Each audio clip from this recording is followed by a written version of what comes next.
جو کسی اور مخلوق کے پاس وہ علم نہیں تھا۔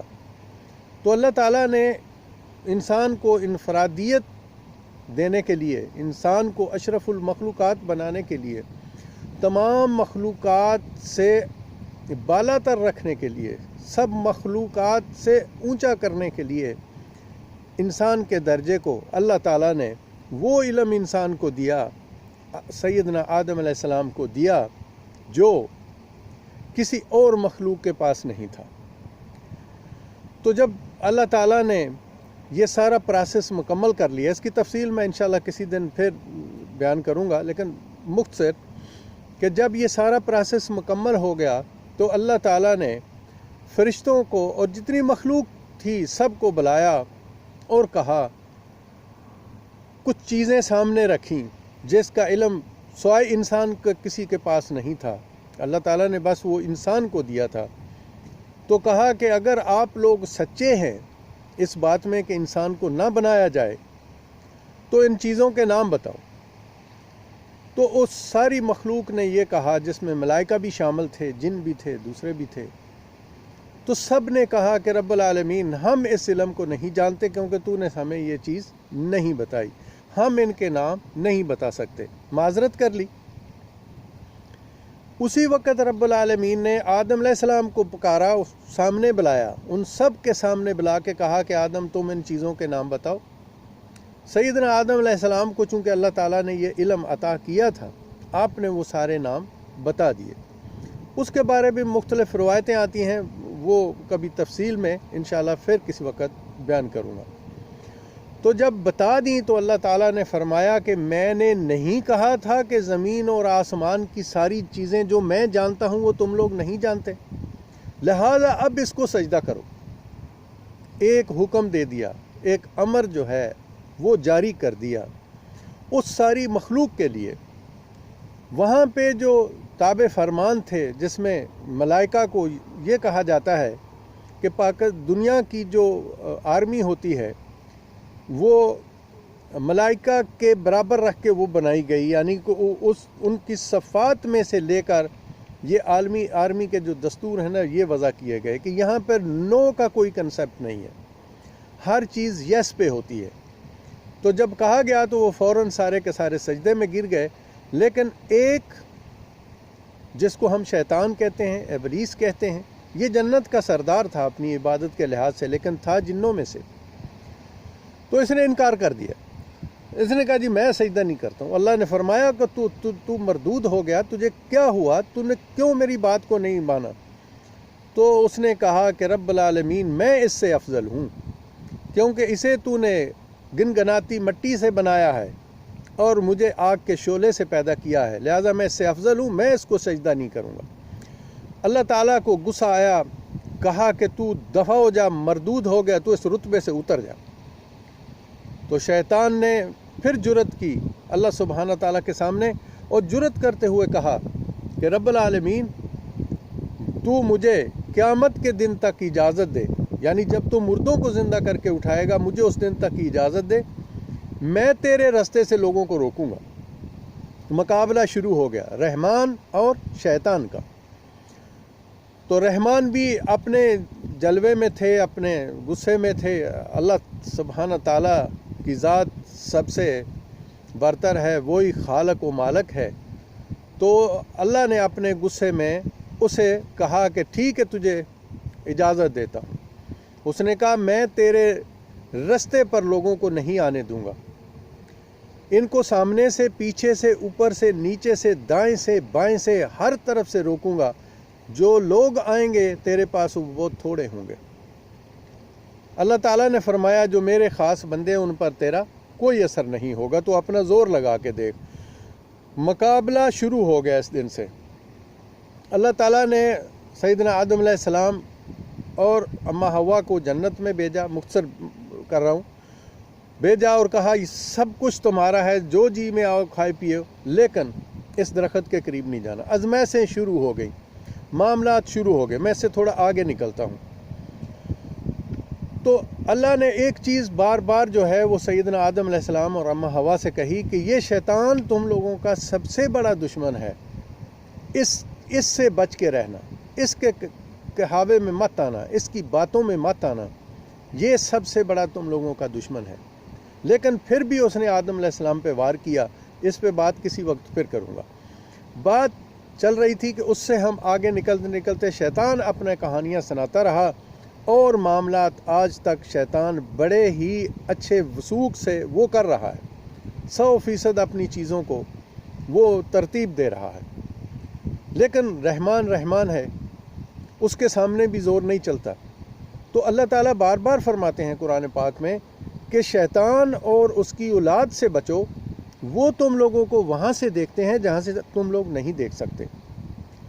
تلقین تو بہت کی، لیکن انسانی فطرت عجیب ہے، تو یہ چلتا رہا۔ اس سلسلے کو آگے ہم لے کے آ رہے ہیں کہ خیر و شر جو ہے یہ دنیا میں پیدا ہو گیا۔ اب یہ پیدا ہوا تو دیکھیں نا، یہاں پہ اللہ تعالیٰ ایک دوسری جگہ پہ قرآن کریم میں فرماتے ہیں کہ میں نے دنیا اس لیے بنائی، میں نے انسان کو اس لیے بنایا تاکہ میں دیکھوں کہ ان میں سے کون اچھے کام کرتا ہے اور کون برے کام کرتا ہے۔ مختلف انبیاء آتے رہے، 1,24,000 پیغمبر جو ہیں اس دنیا پہ آئے۔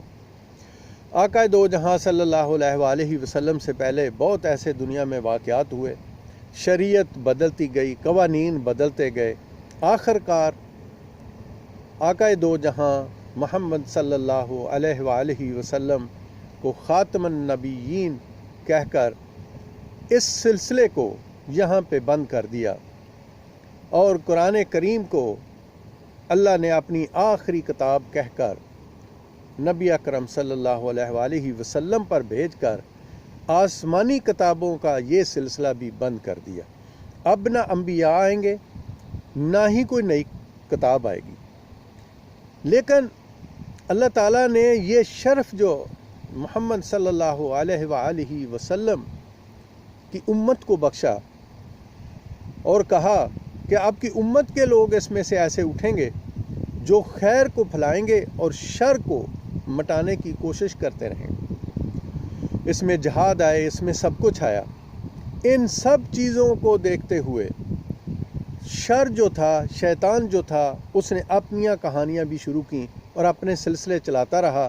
مختلف لوگ مختلف طریقے سے انبیاء کو ناحق قتل کرتے رہے، معصوم لوگوں کو قتل کرتے رہے۔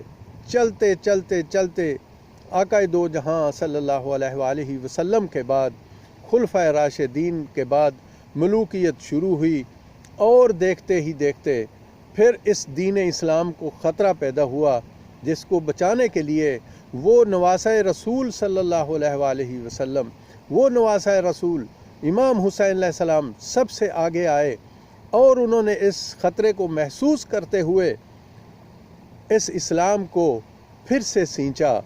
اسی لیے شاعر نے کہا ہے کہ اسلام زندہ ہوتا ہے ہر کربلا کے بعد۔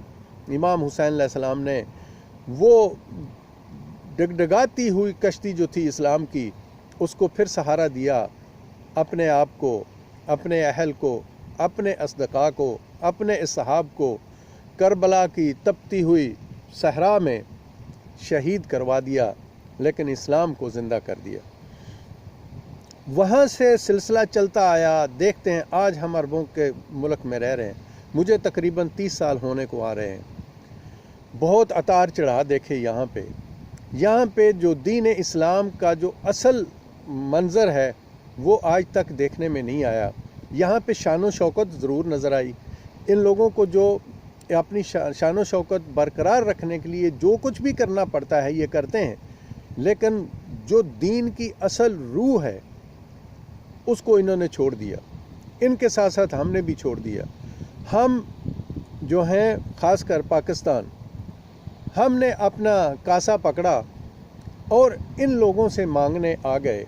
لیکن میاں محمد بخش صاحب رحمۃ اللہ علیہ کا مجھے ایک شعر یاد آ گیا کہ مانگت کولوں منگن والا تے روے ہمیشہ خالی۔ یہ تو خود مانگتے ہیں دوسروں سے، یہ کسی کو کیا دیں گے۔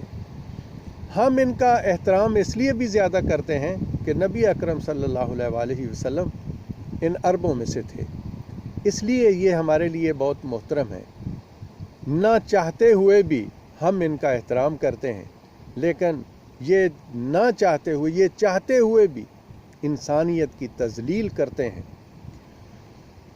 اسلام کے جو اصل اصول تھے، جو اللہ اور کے رسول صلی اللہ علیہ وآلہ وسلم نے اس دنیا میں پریکٹیکلی کر کے ہمیں دکھایا، وہ انہوں نے بلا دیے۔ لیکن وہ جو یورپ والے تھے انہوں نے اپنی عقل سے کام لیا، اور جو اصل اسلام کی عملی روح تھی وہ لے گئے وہ لے گئے اور جا کے انہوں نے اپنے ملکوں میں رولز ریگولیشن آف لائف بنا کے اس کو اپنے اوپر جو ہے وہ امپلیمنٹ کر لیا۔ آج وہ دنیا کے بہترین انسانوں میں رہ رہے ہیں اس دنیا کے اوپر، چونکہ شیطان ان پر ہیوی ہے۔ وہ شیطان کی باقی باتوں کو مانتے ہوئے اللہ اور اس کے رسول صلی اللہ علیہ وآلہ وسلم پر ایمان لانے کے لیے تیار نہیں ہے۔ لیکن دنیا کے لحاظ سے انہوں نے اسلام نے جو بتایا کہ دنیا میں کس طرح آپ جینا چاہتے ہیں اور کس طرح آپ کو جینا چاہیے، وہ سارے دستور، وہ سارے اصول وہ لے گئے اور انہوں نے اپنی کتاب بنا لی۔ ہم نے چھوڑ دیا قرآن کریم کو، ہم نے صرف اور صرف تراویحاں پڑھنے کے لیے، نمازوں میں پڑھنے کے لیے، فاتحہ خوانی کے لیے، اور اپنے گھروں کو ایک برکت سمجھ کے قرآن پاک کو گھروں کے اندر رکھا ہوا۔ قرآن پاک میں بار بار حکم آتا ہے کہ آپ اس پہ تدبر کریں، آپ اس پہ غور و فکر کریں، آپ اس کو پڑھیں۔ بدقسمتی دیکھیں کہ ملوکیت کے سلسلے میں آتی ہوئی حکومتیں اپنی اپنی حکومتوں کو بچانے کے لیے اہل بیت کو جنگوں پر ابھارتی رہیں، اور خانوادہ رسول صلی اللہ علیہ وآلہ وسلم اور ملوکیت کے درمیان بہت ساری جنگیں بھی ہوئیں۔ اس کے احوال پھر کسی وقت بیان کروں گا۔ تو وہ سلسلے چلتے آئے، اس میں سے مختلف لوگ نکلے۔ علامہ اقبال رحمۃ اللہ علیہ، اب میں اپنے ملک کی طرف آتا ہوں۔ علامہ اقبال رحمۃ اللہ علیہ ایک مفکر پاکستان ہیں۔ انہوں نے ایک عجیب تخلیق کی، پاکستان کے بارے میں سوچا۔ یہ سارے پہلے تو کانگریس میں تھے۔ قائد اعظم رحمۃ اللہ علیہ وہ مولوی نہیں تھے، لیکن جو اصول انہوں نے اپنائے وہ بالکل دین اسلام کے مطابق بنائے۔ کوئی شخص ان کو جھوٹا نہیں کہہ سکتا۔ تاریخ میں کوئی ایسا واقعہ نہیں ہے جس میں قائد اعظم رحمۃ اللہ علیہ کو جھوٹ کا فتویٰ ملا ہو۔ علامہ اقبال رحمۃ اللہ علیہ نے جب شکوہ لکھا تو اس پہ ہمارے جو علماء دین تھے انہوں نے کفر کا فتویٰ دیا، لیکن جب جواب شکوہ آیا